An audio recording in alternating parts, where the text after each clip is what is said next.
I'm going to put something on the table right away. When I saw the topic for today's deep dive, I had a physical reaction, and I have to be honest, it wasn't a positive one. Let me guess. Was it the eye roll heard around the world? A massive eye roll, a full body cringe, really. We're talking about self-love, and honestly, in the current culture, that term has been just absolutely beaten to death. It conjures up images of, bubble baths, expensive candles, maybe staring into a mirror and forcing yourself to say, I'm a tiger, Right. or some other affirmation that you don't actually believe. It feels fluffy. It feels like marketing. I completely get that. It's become a buzzword that, usually implies a transaction. It's sold to us as buy this cream to love yourself or ignore your responsibilities and eat this expensive meal because you deserve it. Yeah. It's often framed as a distraction from life rather than a way to live it. Exactly. It feels like consumerism masquerading as mental health. But then I opened the source material for today, and I have to say, my skepticism didn't just vanish. It was actively dismantled because the sources we're looking at today argue that everything we think we know about self-love, the baths, the affirmations, the me time, is wrong, or at least it's missing the point entirely. It really strips the paint off the house, doesn't it? The core thesis we are diving into today is radical because it is structural, not behavioral. Yeah. The sources argue that self-love isn't something you do. It's not an activity you schedule on a Sunday afternoon. It is a state of internal coherence. Internal coherence. That was the phrase that hooked me. It sounds, I don't know, engineering-based. It sounds functional. It doesn't sound like something that requires essential oils. And that's the mission for this deep dive.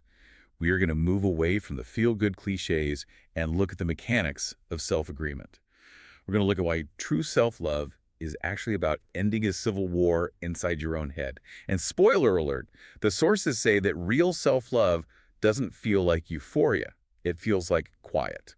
So let's get into the mechanics. The source material starts with this concept called self-agreement. It says self-love begins there. We unpack that because usually we think self-love begins with high self-esteem or, thinking you're the best person in the room. Right, and those are actually closer to narcissism, which we'll get to later. Yeah. Self-agreement is defined here as the alignment between inner truth and outer action. It's the absence of friction. Think about a time when you said yes to a commitment, a dinner party, a project, a favor, when every fiber of your being wanted to say no. Oh, I do that weekly. The polite yes. The social obligation yes. Okay, so let's freeze frame that moment. What is happening physiologically? Your gut says no. Your nervous system says danger or maybe tired, but your mouth says yes. You have just created a split. You are now two people, the one who knows the truth and the one who is acting.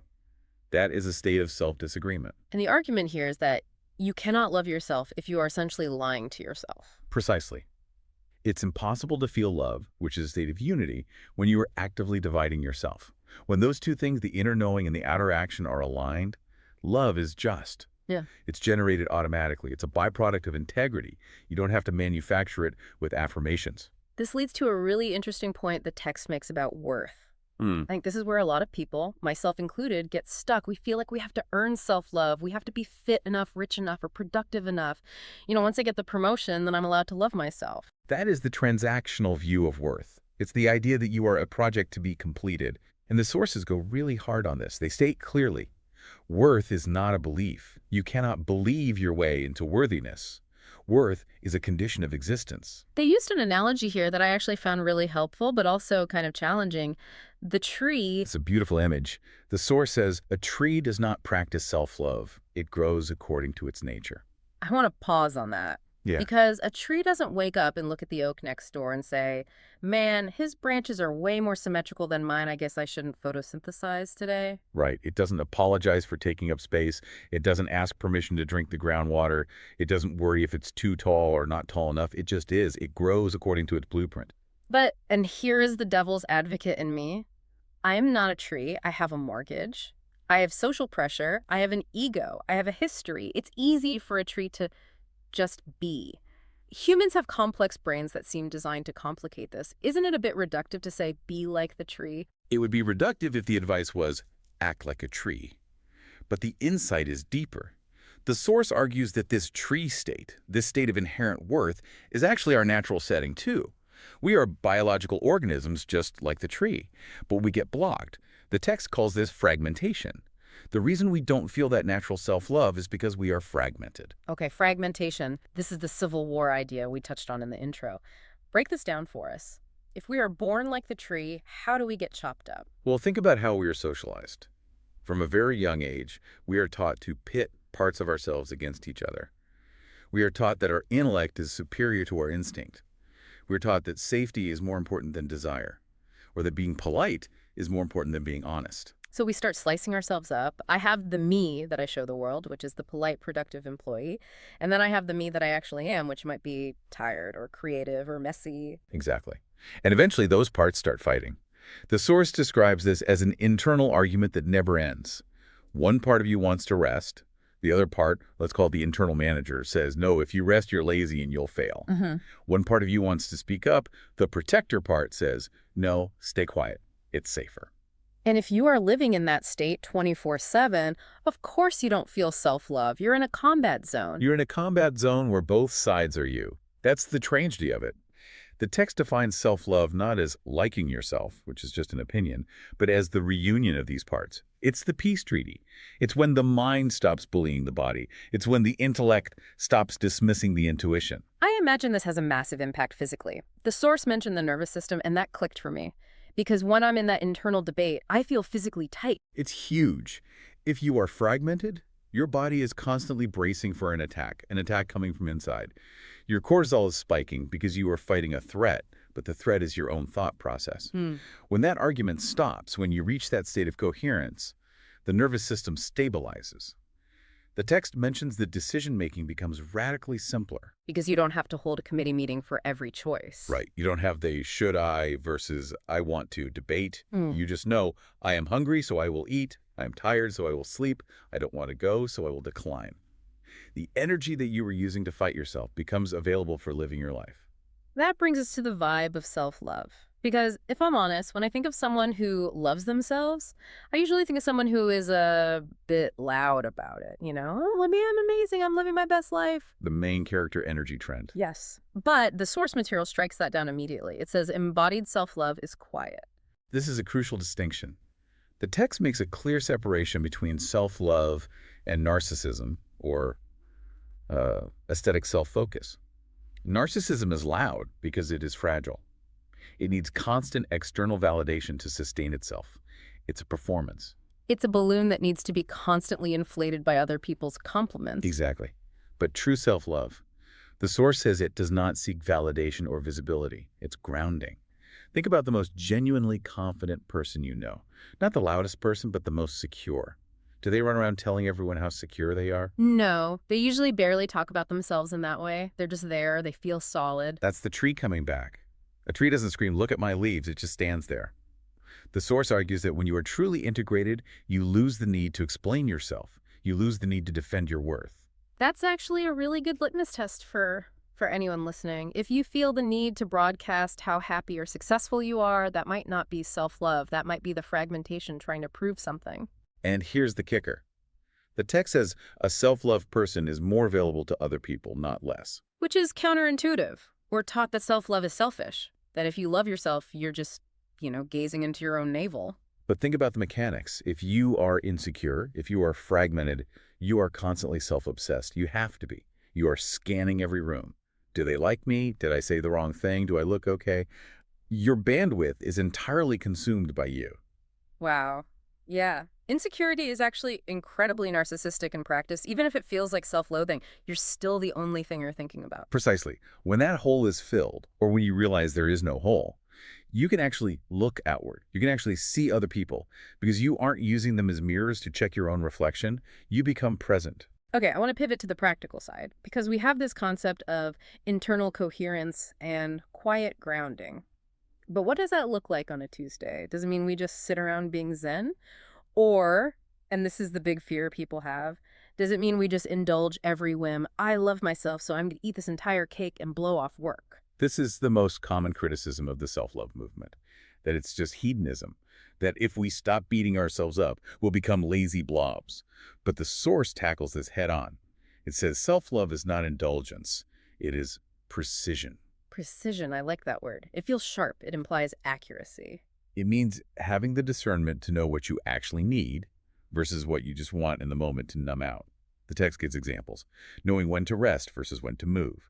Knowing when to soften versus when to hold a boundary. So sometimes self-love is telling yourself, hey, get off the couch and go to the gym because you will feel better afterwards. Yes. It's parenting yourself, not just spoiling yourself. It's about listening inwardly for authority rather than outsourcing it. Let's take the cake example.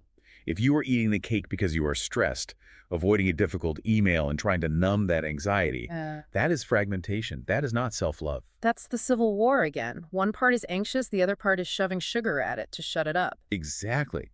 But if you are eating the cake because you are celebrating, you are present, you are savoring the texture and the taste, and it brings you genuine joy, that is embodiment.